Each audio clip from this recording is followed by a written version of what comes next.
सास बहू में रसोई का बंटवारा। रोहन कविता का इकलौता बेटा है जिसकी कुछ ही दिनों में रानी से शादी होने वाली है।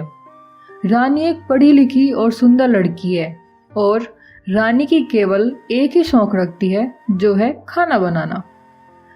अपनी शादी को लेकर रोहन बहुत खुश है, लेकिन दूसरी तरफ उसे इस बात की चिंता है कि शादी के बाद उसकी पत्नी रानी क्या इस घर में रह पाएगी या नहीं। लेकिन उसे चिंता क्यों हो रही है?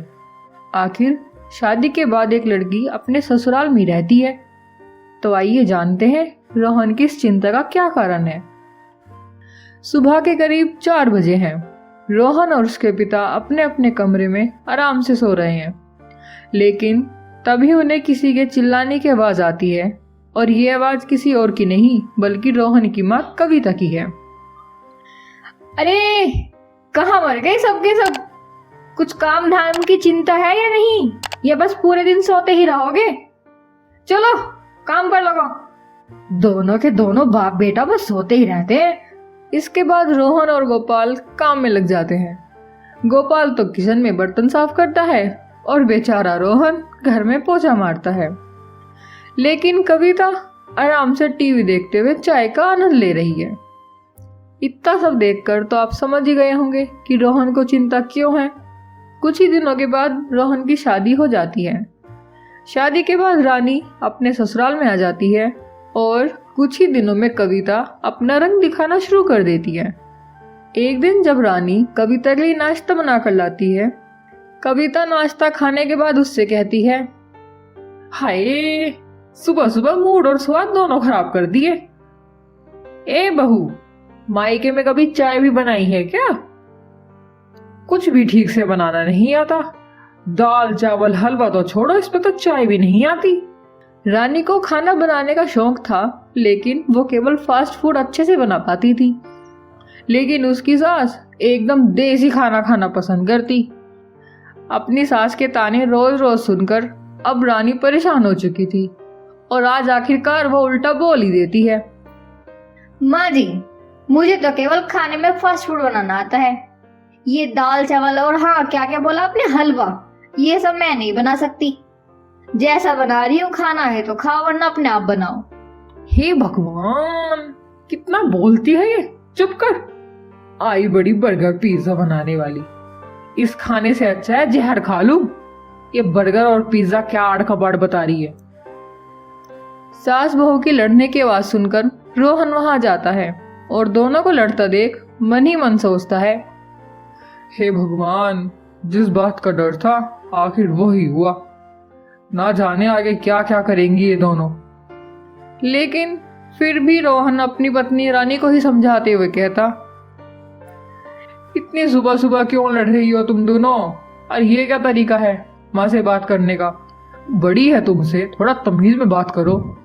तुम्हारे परिवार की तरह अकल की अंधी नहीं हूँ मैं। पता है मुझे मेरा किससे क्या रिश्ता है। और सुनो, पहले बदतमीजी तुम्हारी माँ ने करनी शुरू की है, मैंने नहीं की। तो इसलिए अच्छा होगा मुझे कुछ कहने से पहले अपनी माँ को समझाओ। अरे बेटा, बस बहुत हुआ। आज से मैंने फैसला कर लिया है, अब मैं अपनी अलग रसोई बनाऊंगी। इस कामचोर की वजह से मैं अपनी सेहत क्यों खराब करूं?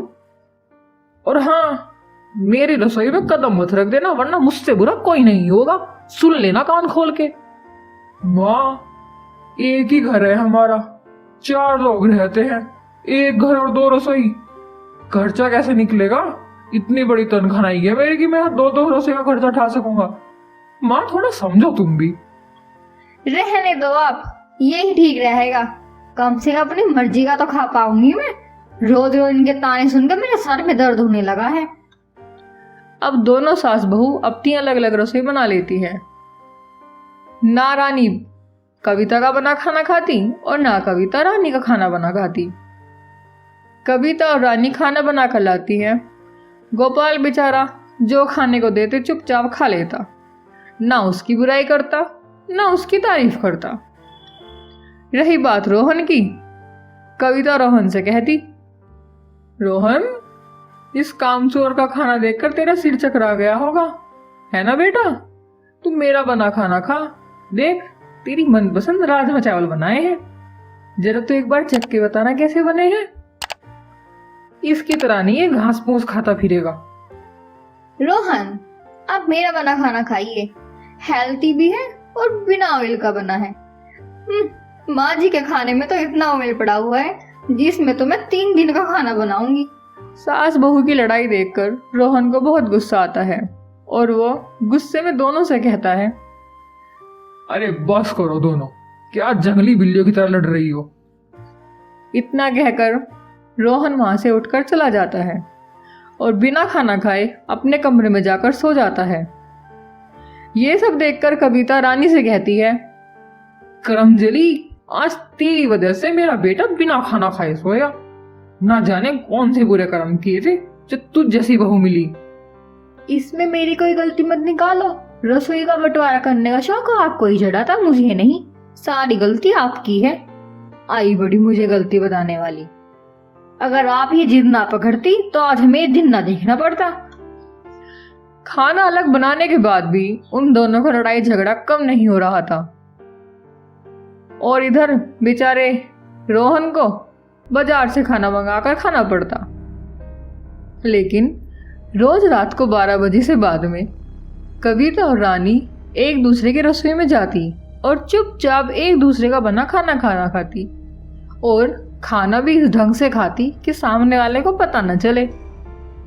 जब सुबह होकर दोनों अपने अपने आकर बर्तन देखती तो सोचती, हो लगता है खाना रोहन ने खाया होगा, बेचारा रात भूखा सो गया था। इसी गलतफहमी में दोनों रह जाती। यही लुका छुपी कई दिन तक चलती रहती है।